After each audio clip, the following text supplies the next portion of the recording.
So picking up where we left off, we're also seeing during this period the emergence of Rome as the overseer of the church, shall we say, in the western part of Europe, right? So you might remember there were a number of archbishops, one of which was in Rome, and initially they were all perceived as being roughly of equal authority within the church. But particularly with the decline of authority in the western part of the Roman Empire, that particular archbishop based in Rome started to assert his authority over the church, in part filling the vacuum left behind by the declining Roman authority, and particularly after the emperor was no longer around.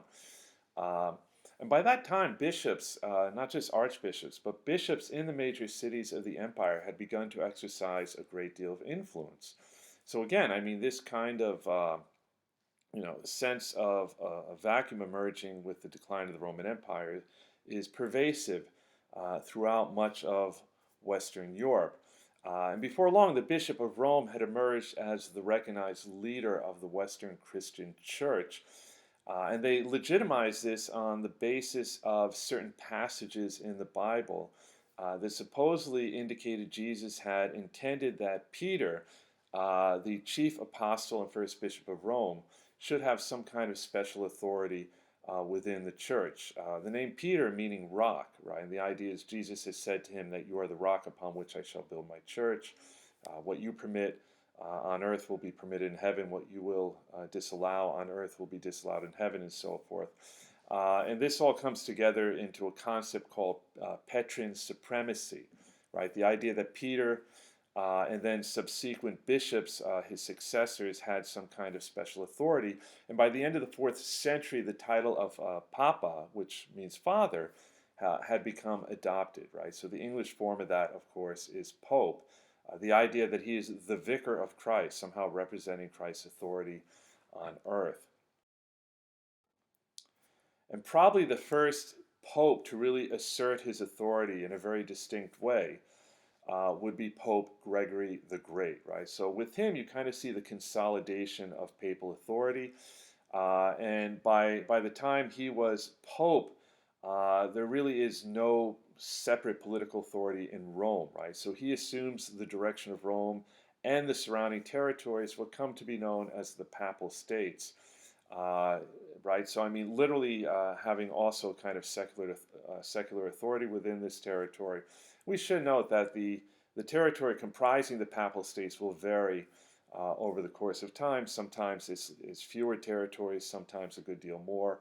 And as kind of having secular authority, he was responsible for providing for the defense of Rome and also ensuring that people didn't go hungry, basic governmental functions. And as with many kings, he would very often, not just Pope Gregory the Great, but other popes pursue a policy of extending papal authority within the immediate environs and then within the church, through the entirety of Christendom, right, the Catholic Church. And so, he also becomes, in a sense, responsible for spreading the faith. This was done primarily through the monastic movement, which we'll get to in a bit. Before we do that, just, kind of looking at this map to give you an idea of what the Papal States might have looked like at any particular point in time. And, sometimes even the Pope waging war against neighboring states in order to conquer territory. And so sometimes it really would include a great deal of territory in the center of Italy. So monasticism, right? In the previous slide, indicated the primary instrument for spreading the faith. So what is monasticism, right? It starts out as a very lonely affair, right? It's kind of, literally the term monasticism, right? The individual who pursues this is referred to as a monk. In Latin, monachus meaning someone who lives alone, right? So initially the idea was someone who was devoting themselves to God by separating from civilized society in order to pursue spirituality. And it's generally considered that the first proper monk was Saint Anthony, a prosperous Egyptian who one day got the call, as they say, just somehow spiritually moved, sold all his wealth, and went into the desert. And to some degree, that is still how it works. When I was living in Jerusalem, I had a very good friend who was a Franciscan monk of Filipino origin. He had been working for the World Bank in Washington, D.C., was, very financially well off, owned a beautiful home, many cars, and then one day got the call and gave it all away to charity, much to the regret of some family members, but in any event, then devoting himself to God, and until recently residing in a monastery in Jerusalem. Right. So, but the tradition, eventually it changes over, it becomes a more communal thing. We'll get to that in a moment. But early monasticism really was kind of an individual affair. And in Egypt, very often they would go out into the desert and live in a cave. After a while, a few other people would start doing the same. So it's not that they were all hanging out together, but they were very often within proximity of one another. More problematic is curious people would come out to see what they were up to. And this obviously interfered with their ability to devote themselves to spirituality. But in any event, right, again, it started out as a kind of, solitary affair, but then later on it will become kind of organized into a communal enterprise.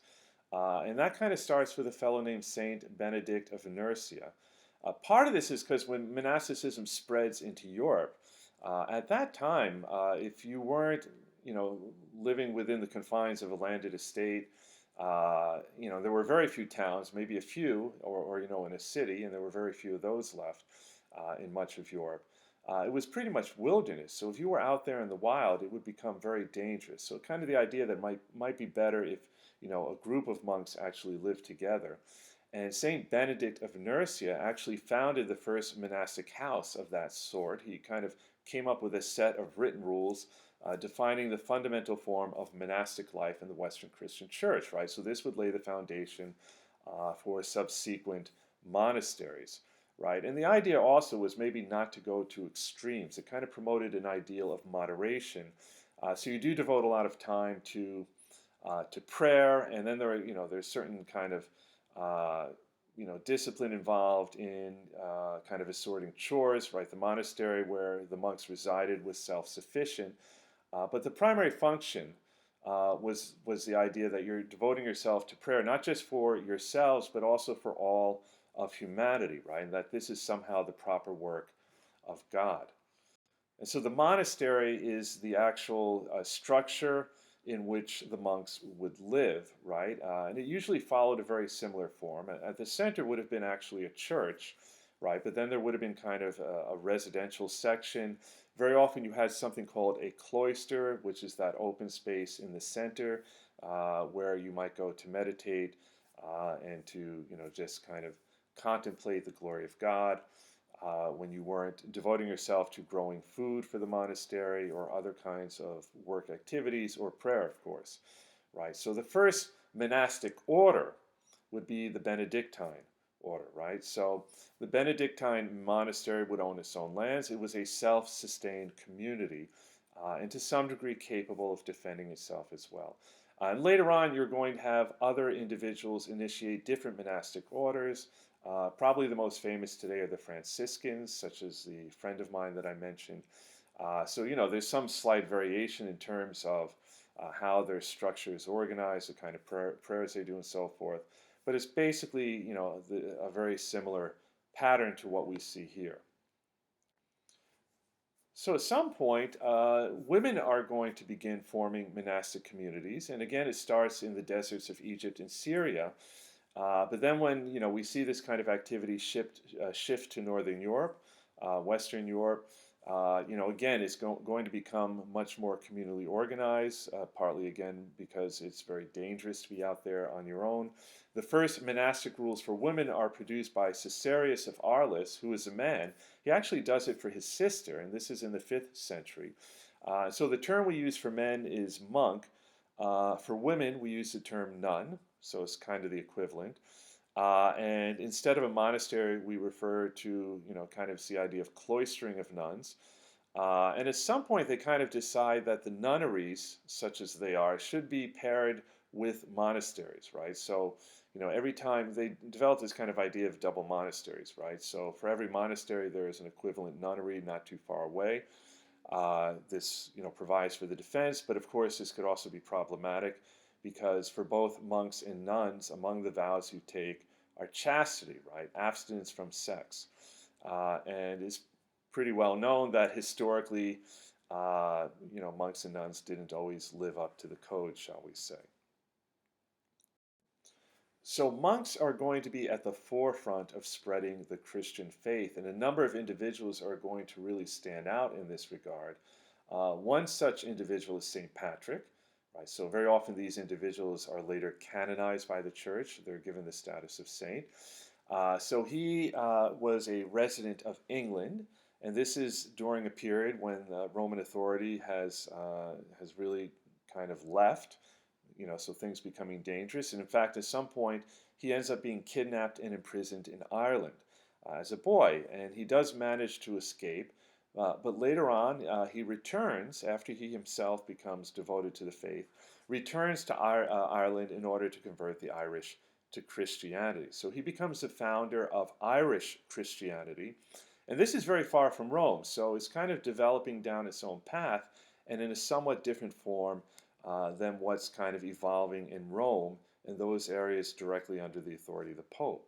So for instance, rather than bishoprics having ultimate authority, the monasteries end up becoming the fundamental units of how the church is organized in Ireland.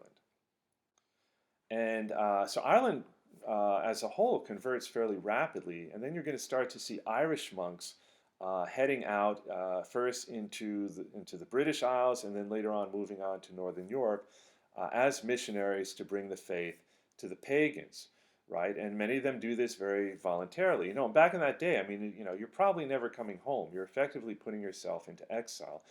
So Irish monks are probably instrumental in the conversion of Britain, particularly farther north, right? So Patrick had come from the southern part of England, converted Ireland, and now Irish monks are headed back into England, further north and even up to Scotland, where they begin to effect conversions. And probably the best example of this kind of activity was St. Columba, who left Ireland in 565, established a monastic community off the coast of Scotland on the island of Iona, which is still there, and may have been the first individual to encounter the famous Loch Ness monsters. First recording of it, supposedly by the power of the cross, he was able to send the beastie back into the lake. And so, we still have this legend, some of you might have heard, of some kind of huge monster inhabiting this lake, or loch is the term they use in Scotland. So, these days kind of more of interest to tourists. I've been to Loch Ness many times, so I've yet to encounter the beastie, as the Scottish like to call him. Well, eventually all of England will be converted. But what's kind of interesting here, so while Irish monks are kind of operating in the north, we're seeing Roman monks operating further south. And so kind of these two different strands of Catholicism are going to eventually run into each other. And we should know it, right? Especially during the time of Pope Gregory, when things really kind of kick into high gear. The idea is really more to convince people by way of persuasion. Right, and that's partly why a lot of what had been pagan holidays end up being incorporated into the into the Christian faith. For instance, Christmas and certain aspects of Egypt. So it's kind of the idea, rather than like forcing people to give up their kind of customs and traditions related to their pagan ways, just kind of give them a different meaning. Right. So, for instance, if you found an important pagan temple, there's kind of a formula you could, kind of use by which you would effectively, exercise pagan spirits and convert it into a church. And many pagan holidays end up becoming Christian holidays. Nonetheless, at some point they run into these Irish monks, and there are some differences in how they present the faith. So they kind of have to work out who's going to have ultimate authority. This is decided at the Synod kind of meeting of Whitby in England, held in 664, and in the end the Irish submit to the authority of the Pope. Nonetheless, the manner of Christianity's practice and how it evolves will reflect influence from both, right? A fusion of the two. At this point, I'd like to turn to the Eastern Roman Empire that is very rapidly evolving into something quite new. Now, I should note, they continue to refer to themselves as the Roman Empire, but historians at some point begin to refer to it as the Byzantine Empire. And it will carry on for quite a while, right? So the capital and kind of cultural center of this new Byzantine civilization is Constantinople, which you can see on the map. And at various points, right, it will flourish, sometimes even expanding to conquer other territories, but eventually shrinking and at some point consisting almost solely of Constantinople and some of the immediate territory surrounding it, and eventually coming to an end in 1453 when a new Muslim empire, the Ottoman Empire, will conquer the city and make it their capital. At some point, the name changes. It becomes referred to as Istanbul, which was actually a kind of slang for meaning going downtown. That doesn't actually, the name of the city doesn't formally change, however, until the 20th century. Well, that's a long way down the road. Probably the turning point in the sense of this Eastern Roman Empire becoming something new, the Byzantine Empire, is under the Emperor Justinian, who was actually determined to reestablish the Roman Empire throughout the Mediterranean world and had at some point managed to conquer North Africa. And you might remember we talked about how the Eastern Roman Empire had then taken Italy from the Ostrogoths. That was under his rule in 552. But these conquests proved short-lived. Probably the main problem was that militarily he had overextended himself. I mean, he just didn't have the military force to consolidate his authority over all this territory, and that became kind of exacerbated when much of his forces were devastated by the plague. And as you might recall, a short time after they lost Italy, which was taken by the Lombards, and that was only 3 years after Justinian's death. And that's really the last time there will be an attempt to kind of reassert Roman authority in the western part of the Mediterranean. Well, Justinian is famous actually more for his codification of Roman law than for any military conquest. It might have been his greatest accomplishment. So he was very well trained in imperial government and very familiar with Roman law. But by the time he took the throne, Roman law, the way it had evolved, there had never been an attempt to kind of organize Roman law in some kind of systematic way, right? I mean, it just kind of accumulated more and more decrees, more and more interpretations, and so forth. In some cases, new laws contradicting old ones, new interpretations contradicting old interpretations. And so he kind of decided, like, let's kind of get this all sussed out, get it organized, get it formalized, right? They'd inherited a vast quantity of materials related to the development of Roman law and needed to simplify this mass of materials. So he's going to kind of be the guy running this this enterprise. So it's not. This is something that will involve many individuals, and probably most important is going to be a fellow named Tribonian, who's going to kind of oversee in more detail the actual process of organizing Roman law. And what they come up with is what we refer to as the Corpus Juris Civilis, body of civil law. And so there are a number of different components to this. First is the Code of Law, and that is the first completed in 529. It is a compilation of imperial edicts, but very highly organized. After that, we have the Digest, completed 4 years later, which compiles the writings of Roman jurists, right? These were, in a sense, the equivalent of lawyers, people who would have studied the law, interpreted it, and known it inside out, right? And who would have written many commentaries about the law and how to understand it. The Institutes came next, a brief summary of the chief principles of Roman law, right? So, I mean, after you kind of start organizing this mass of material, you start to realize that there are certain common elements that just keep reappearing and that would appear to define certain basic principles underlying how Roman law works. And finally, the novels issued several years later, and that's just kind of bringing things up to date, compiling the most important edicts issued during Justinian's reign. So Justinian will also be known for transforming Constantinople into the fabulous city that it would become. Pretty much rebuilt the whole city, and I say rebuilt because this was following a series of riots that actually seen much of it destroyed. Believe it or not, between fans of rival sports teams, be kind of as if I don't know, Mets and Yankee fans took to the streets and started killing one another. And in fact, he had been set to flee the city until his empress basically told him to get a spine and stand up to the situation, which he did. But after the dust settled, the city needed rebuilding.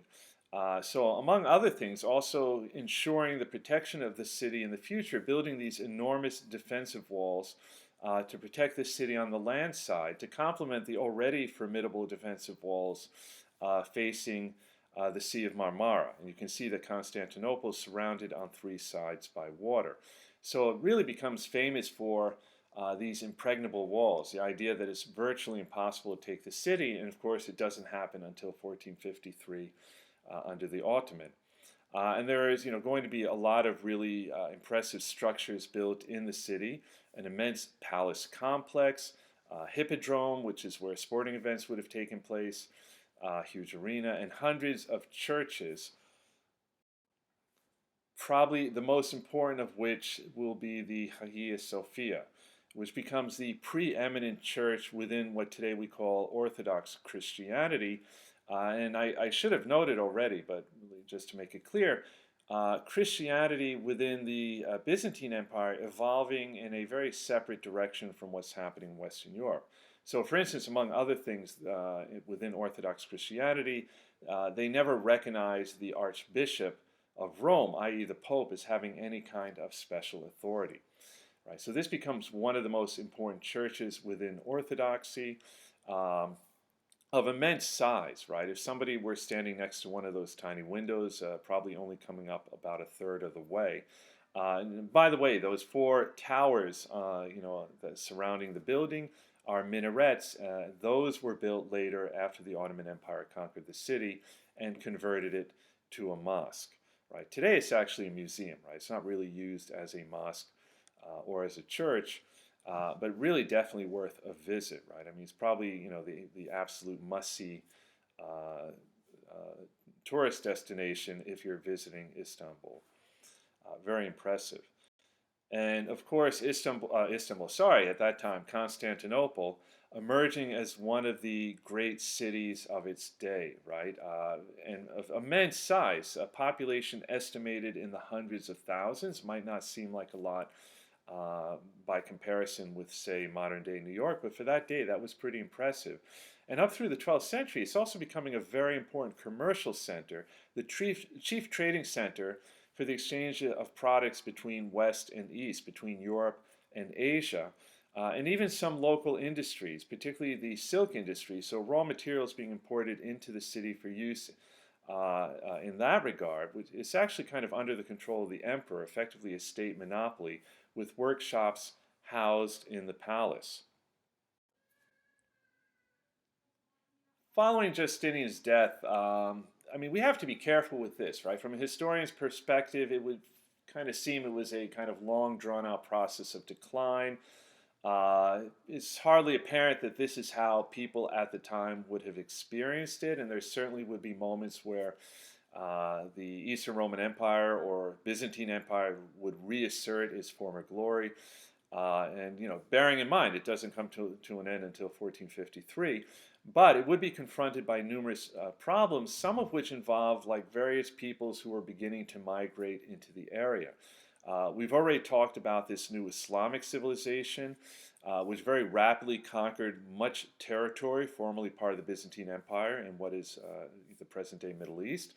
And that would probably become chief nemesis number one. But they were also threatened by other people, for instance, to the north, like the Bulgars, an Asiatic people who settle in roughly what corresponds to present-day Bulgaria. In any event, though, it would carry on for a while, and by the 8th century, you really can't, from a historian's point of view, refer to it as the Roman Empire anymore, Eastern Roman Empire. It really had transformed into something new, hence why we call it the Byzantine Empire. Meanwhile, back in Europe, a new power is emerging. The grandson of Charles Martel, roughly in what today corresponds to France, but also parts of Germany. His grandson Charles the Great, though in English we always use the French term Charlemagne, Charlemagne in French, meaning Charles the Great, or Charlemagne, as we say in English. It's interesting. In German, they say Karl der Grosse, which is effectively Charles the Great. But he would prove to be a very dynamic and powerful ruler. His name actually kind of corresponding to the name of the dynasty initiated by Charles Martel, the Carolingian dynasty, and so hence his name Carolus Magnus in Latin. And so, I mean, he was a very impressive, charismatic figure, definitely a formidable warrior, very fierce, but also very effective as a statesman, kind of on the diplomatic front, and a great patron of learning, and able to unite a large part of Europe under his rule. There was even kind of a hope that, in a sense, with him, we're recreating the Western Roman Empire. And here you can see the Carolingian Empire at its greatest extent, covering much of present-day France, Germany, and Italy. Spain definitely now under Islamic rule, so and that's not going to change. But nonetheless, right, this kind of feeling of kind of pulling things back together after this, things had fallen apart, right? And we talked about how in China, if this were China, it probably would have stuck, right? Like eventually China would always reunify. In this case, it doesn't really stick. And there are a number of reasons for this, right? Even though all of this territory is formally under his control, there isn't much in the way of a formal bureaucracy by which he might govern and maintain control, right? So, for instance, that means there's no proper system of taxation. If you don't have a bureaucracy, you can't really collect money. So Charlemagne is entirely dependent on his own personal estates, the royal estates, for any revenue. So, very limited resources in that regard. So how does he govern this vast empire? He becomes very much dependent on very powerful knights who come to constitute a kind of nobility or noble class, right? To these are granted royal lands, known as fiefs, right? So one of these very powerful knights, who is now a lord, a noble, would be granted authority over a vast amount of territory. We're talking about, on the scale of, say, Rhode Island, right? And in theory, they represent the authority of the king. It's a system of vassalage, right? So they have an obligation to be loyal to the king, to provide him military service if called upon, and to represent his authority within their particular fief or territory. But in actual fact, they are pretty much free to do what they want. There's very little that Charlemagne could do to compel them to obey him if they chose not to. Now, he as an individual is very charismatic. He might be able to maneuver some nobles against a disobedient noble, try to bring them, back under the fold. And he was kind of good at that kind of thing. So with him, it worked out pretty okay. But imagine that some of his successors might not be so capable, right? And everything here depending on personal loyalty to the king, right? So this isn't really a firm foundation for kind of, establishing a unified kingdom over a vast amount of territory. Now again, though, Charlemagne, though, is a pretty effective ruler. So some pretty important developments. He does help to further spread the Christian faith. So in a sense, kind of helping to create the foundation for a unified European culture in connection with that. He does this primarily through the building of churches, strengthening of already existing ones, creating new bishoprics and archbishoprics within territory brought under his control, and then strengthening those that already existed. So in this regard, does kind of help lay the foundations for a kind of uniform European culture, but not for a unified state. One very important development, however, and partly in connection with the, his kind of strengthening of the church, is going to be developments related to Pope Leo III, who at some point had upset a significant number of people in Rome, that they had actually rebelled against him, forcing him to flee. So he immediately fled to Charlemagne. This was in 799, looking for his support to have him reinstated in Rome. And Charlemagne does this. He has him reinstated in Rome using his military. This happens in November of 800, And as a reward, the Pope proclaims Charlemagne Emperor of the Romans on Christmas Day. So this marks the beginning of an institution known as the Holy Roman Empire, never to be confused with the Roman Empire.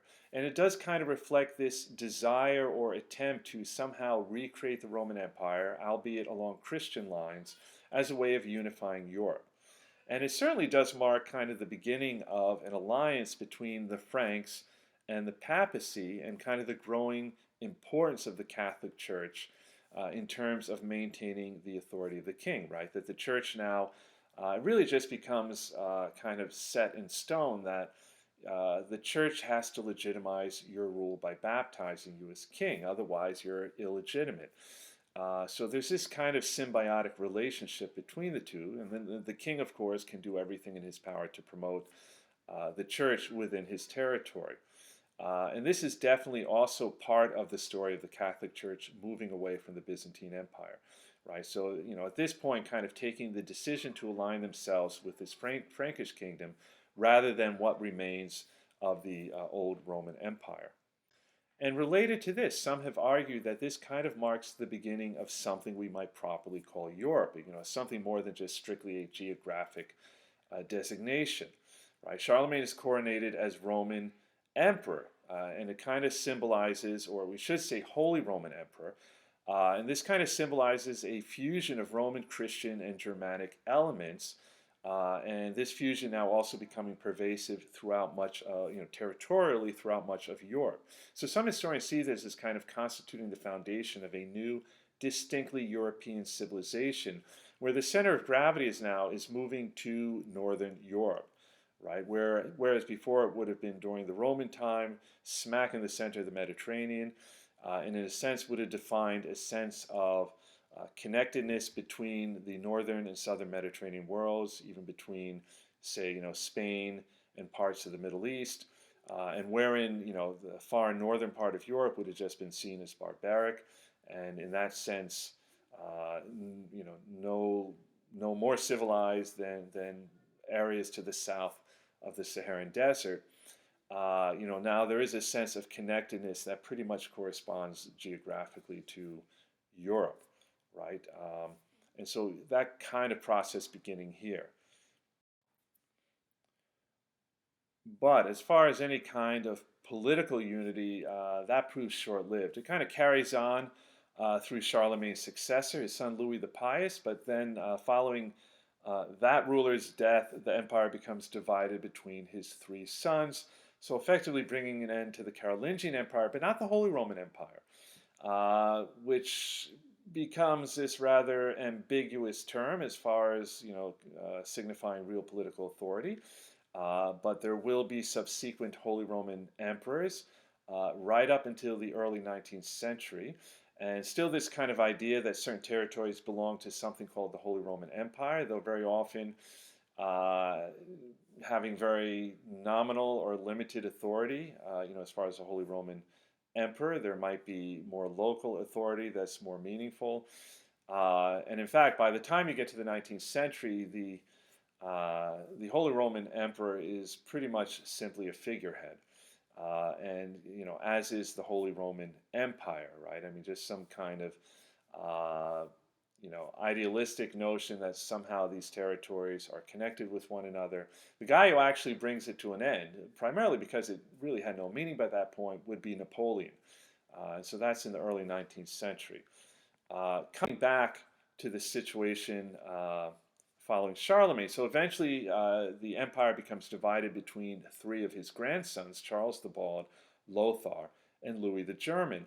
This does kind of mark so we do have this kind of development of some kind of, something we might call European civilization, where certain commonalities that are, prevalent throughout that territory. But we also see divisions, right? And so one very important division in connection with this kind of political split in the territory roughly corresponding to modern-day France, they're going to continue to speak some variation of Latin, what eventually evolves into French, right? We call it a Romance language because it's descended from the Roman language of Latin, much like Italian, Spanish, Portuguese, and Romanian. To the east, they're going to start using Germanic dialects much more. So eventually we see the emergence, on the one hand of what we might call a kind of French culture rooted in the French language, and on the other hand, a German culture rooted in the German language.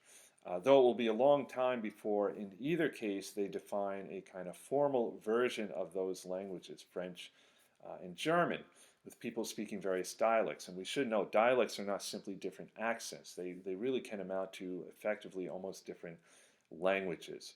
Right? So even today in German, right, most people who are educated certainly would speak High German or Hochdeutsch. But many people also speak dialect, and such that even a native German speaker from another part of Germany, visiting, for instance, a town far from home, might not understand that dialect at all. And then we should know we're still going to be having other peoples migrating into Europe. So that's going to be a factor in terms of the variation that exists in Europe even up until now. Probably most famous are the Vikings of the 9th and 10th centuries, and you can see kind of with the purple arrows there coming out of Scandinavia. Very often, initially they were just kind of conducting raids, but then at some point settling in different parts of Europe. And they are a Germanic people, but with certain very distinct culture. And so they were based in Scandinavia. This is actually the final wave of Germanic migration, and very famous as shipbuilders and sailors as well as warriors. Right. So again, starting out with raids, they had these incredible boats that could both travel on the high seas, but they were also what we call a very shallow draft. So they could go quite a ways upriver, and so they would attack communities along the coastlines, and then even further upriver. And at some point, the terror of Europe, right? It used to be kind of sporadic attacks, but then it became something that happened very frequently. But then eventually establishing settlements of their own.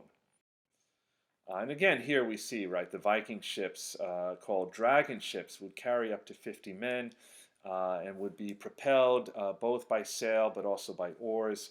And again, it was this shallow draft. I mean, they're actually sturdy enough to travel across the Atlantic Ocean, and some of you might know that Vikings would eventually settle in the northern part of Canada, though it never became kind of a permanent presence. But also because of this shallow draft, they could go very far up European rivers. And then eventually establishing settlements throughout many parts of Europe, especially in England. We might note even one very important Viking settlement. A town called Yarvik eventually became York, the city of York, which you can visit today in England. And of course, our fine city of New York takes its name from the Duke of York, York being located in Yorkshire. So a lot of Yorks there. But in any event, right, so Vikings ending up kind of becoming settled, to some degree absorbing whatever civilization or culture they settled among, but also introducing some of their own ways. And this brings us to the institution of feudalism, which more than anything defines life during the Middle Ages or medieval period. And one factor, we already talked about kind of the foundation for this being laid even back towards the end of the Roman Empire, these large landed estates that became self-sufficient, farmers who became bound to those territories, unable to leave, and to some extent, I mean, they weren't slaves, but very beholden to their lords. And so, a lot of that is just going to become exacerbated by the inability of kings to repel the Viking threat, which sees a breakdown in royal authority. I mean, what royal authority had been established by that point? And so defense increasingly dependent upon local lords. And so this is going to strengthen their hold over their farmers, or we might say peasants, where basically they're offering them protection in return for certain services, right? So this is going to, in a sense, kind of finalize the development of the social organization known as feudalism. Should know, feudalism is a term used very broadly by historians, sometimes even to describe developments in other parts of the world.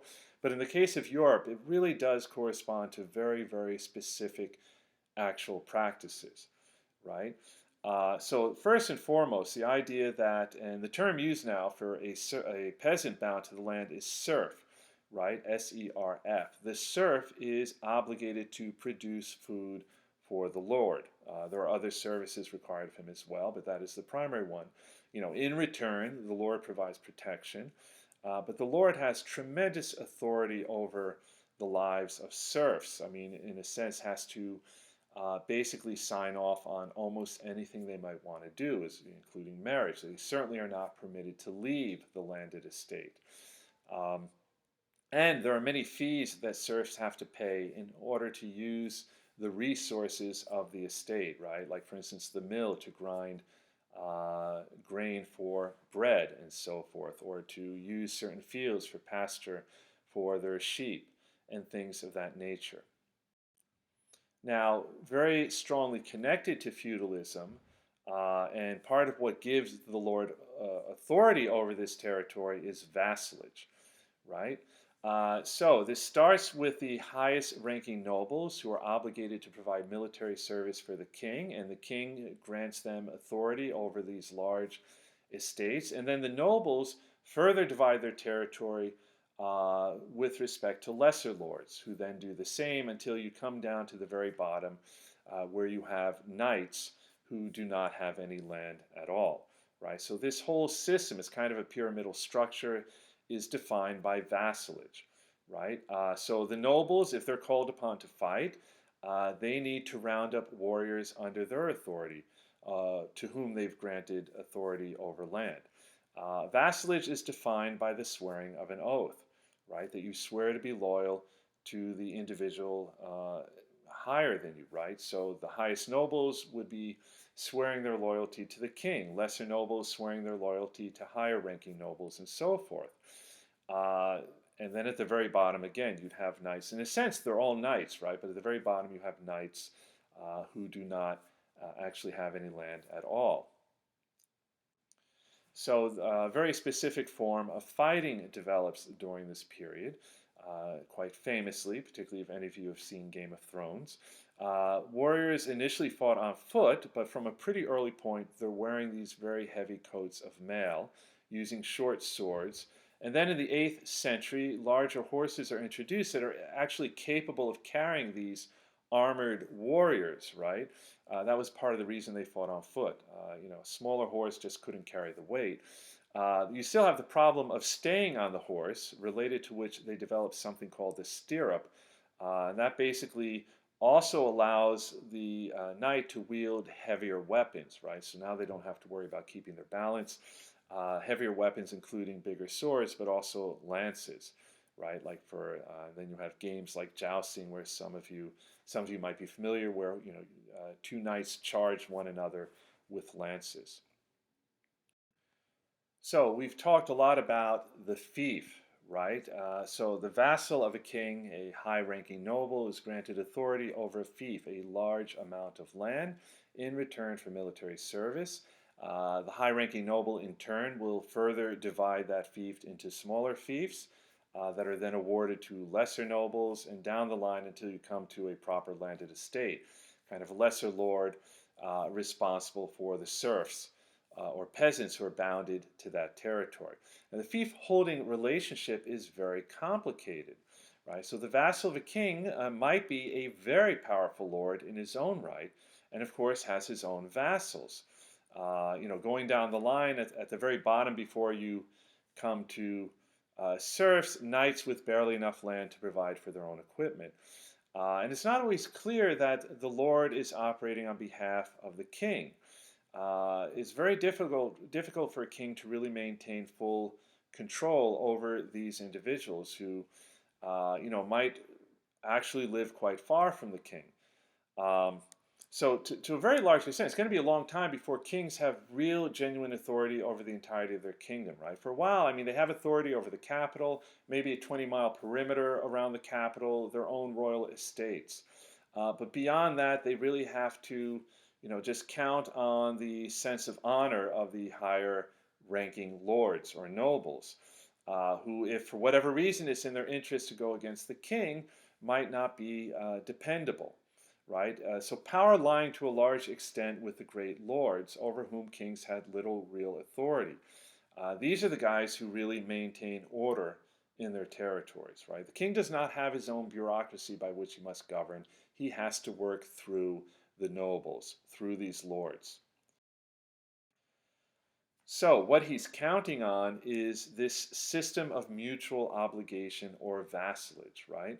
The main responsibility of a vassal to his lord, right, and that could be the responsibility of a high ranking noble to the king, was military service, right? A great lord should be able to provide a group of knights for the king's army. So, the king might call upon a high ranking noble to round up his men.